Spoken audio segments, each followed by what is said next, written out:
Bien sûr, voici la traduction en français du script en conservant le ton, les mots et le sens. Vous êtes-vous déjà demandé ce que signifie réellement vivre pleinement après la retraite? Pour tant de personnes, la fin d'une carrière ressemble à la fin d'un but. Mais, et si ce n'était que le début d'un nouveau chef-d'œuvre? Dans cette vidéo, nous partageons des histoires sincères, une sagesse intemporelle et une inspiration pratique pour vous montrer comment la retraite peut être le chapitre le plus vibrant de votre vie. Restez avec nous jusqu'à la fin pour découvrir comment peindre vos jours avec un but, une passion et de la joie. Si cela résonne dans votre cœur, cliquez sur le bouton « S'abonner » et explorons ensemble l'art de vivre pleinement après la retraite. Rencontrez Dorothy, une retraitée de 68 ans de Savannah, en Géorgie. Pendant 40 ans, Dorothy a travaillé comme infirmière, prenant soin des autres avec un doux sourire et des mains fermes. Lorsqu'elle a pris sa retraite, le silence soudain a été accablant. Sans l'agitation de l'hôpital, ses journées lui semblaient vides, comme une toile attendant d'être colorée. Un après-midi, alors qu'elle visitait son centre communautaire local, Dorothy a remarqué un cours de poterie en cours. La vue de l'argile tournant sur une roue, façonnée par des mains attentives, a remué quelque chose en elle. Elle n'avait jamais touché d'argile auparavant, mais elle s'est inscrite sur un coup de tête en se disant « Pourquoi ne pas essayer quelque chose de nouveau ?» Ses premières tentatives ont été désordonnées, bols bancals et vases qui s'effondraient, mais Dorothy a ri de ses échecs. À chaque cours, ses mains devenaient plus fermes, ses créations plus raffinées. Elle a commencé à fabriquer des tasses et des pots de fleurs, les offrant à ses amis et à sa famille. Son moment préféré? Voir les yeux de sa petite fille s'illuminer en tenant un cœur en argile fait à la main. Aujourd'hui, le garage de Dorothy est un petit atelier, rempli de ses poteries et de la joie de la création. Elle vend même ses pièces sur les marchés locaux, non pas pour le profit, mais pour les liens qu'elle suscite. La poterie m'a appris, dit Dorothy, que la retraite n'est pas une question d'arrêter, mais de façonner quelque chose de nouveau. L'histoire de Dorothy montre que vivre pleinement après la retraite ne signifie pas courir après la perfection. Il s'agit d'accepter le désordre, d'essayer quelque chose de nouveau et de trouver de la joie dans l'acte de créer. Une motte d'argile, un peu de courage et un cœur ouvert peuvent transformer des jours vides en une œuvre d'art. Maintenant, faisons la connaissance de George, un homme de 72 ans d'Oxford, en Angleterre. George a passé des décennies comme directeur de banque, s'épanouissant dans la structure et la routine. Lorsque la retraite est arrivée, il s'est senti à la dérive, comme un navire sans cap. Son travail lui manquait, le rythme de ses journées aussi. Un matin, en se promenant dans son quartier, il a remarqué un groupe de bénévoles nettoyant un parc local. Les mauvaises herbes et les déchets avaient terni la beauté du parc, et George, qui avait toujours aimé la nature, a senti une envie d'aider. Il a rejoint le groupe, arrachant les mauvaises herbes et plantant des fleurs aux côtés de personnes de tous âges.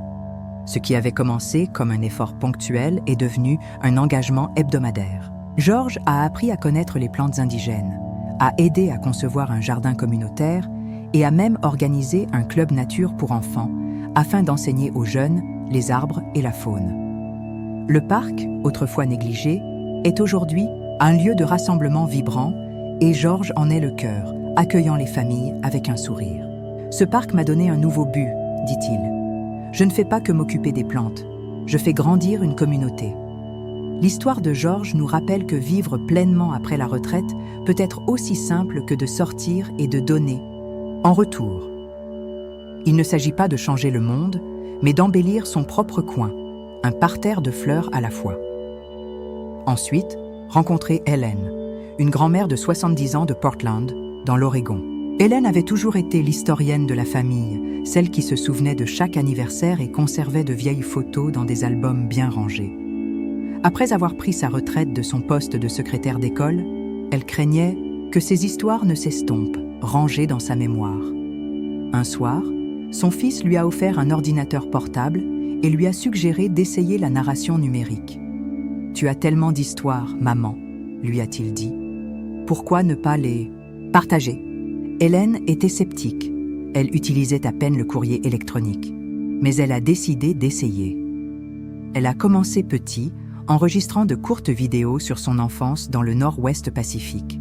Des parties de pêche avec son père, des étés à cueillir des mûres, son premier emploi dans un restaurant.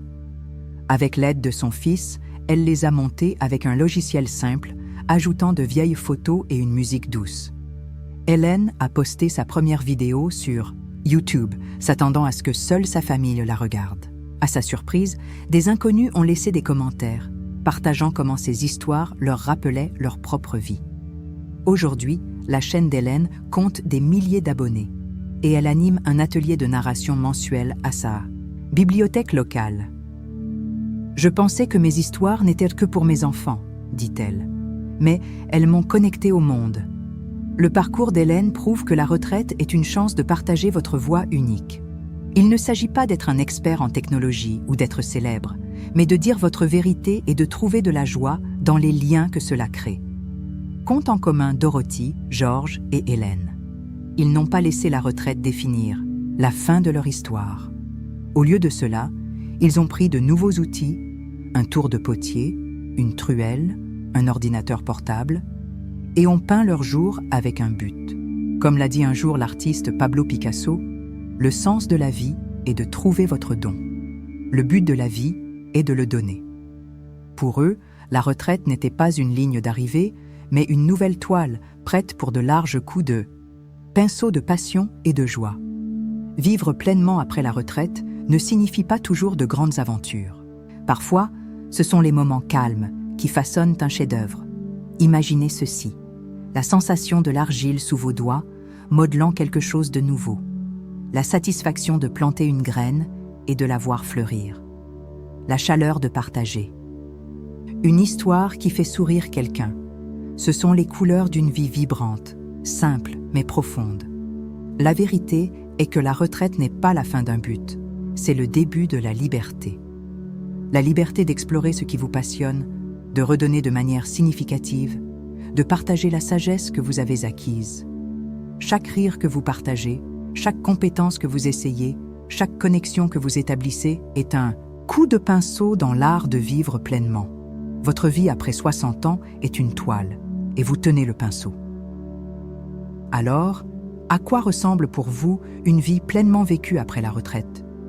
Peut-être s'agit-il de créer quelque chose de vos mains, comme Dorothy. Peut-être s'agit-il de prendre soin de votre communauté, comme Georges. Ou peut-être s'agit-il de partager votre histoire, comme Hélène. La beauté de ce chapitre est la liberté de choisir, de décider ce qui fait chanter votre cœur, ce qui remplit vos journées de sens. Prenez un moment pour réfléchir. Pensez à quelqu'un dans votre vie, un parent, un grand-parent, un ami, qui vit pleinement après sa retraite.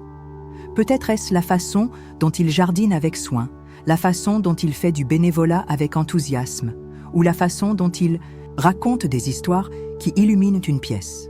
Gardez cette image dans votre cœur. C'est l'art que nous célébrons, l'art de transformer les moments du quotidien en une joie durable.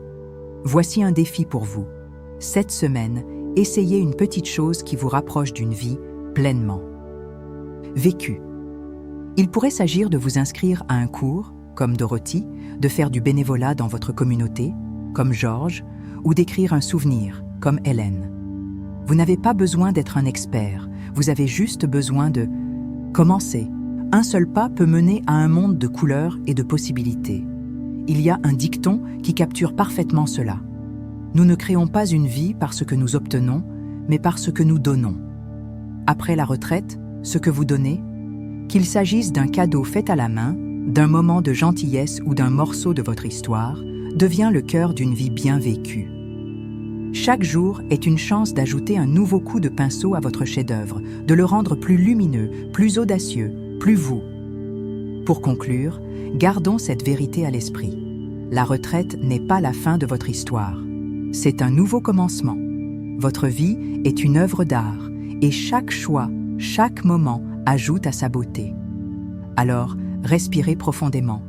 Regardez autour de vous et demandez-vous « Qu'est-ce que je vais créer aujourd'hui ?» Merci d'avoir regardé. Si cette vidéo vous a inspiré ou vous a rappelé quelqu'un de spécial, partagez-la avec lui. Et dans les commentaires ci-dessous, dites-nous, quelle est une façon dont vous ou quelqu'un que vous aimez vivez pleinement après la retraite? Peut-être un nouveau passe-temps, un acte de gentillesse ou une histoire qui mérite d'être partagée. Votre expérience pourrait inspirer quelqu'un d'autre à prendre son pinceau.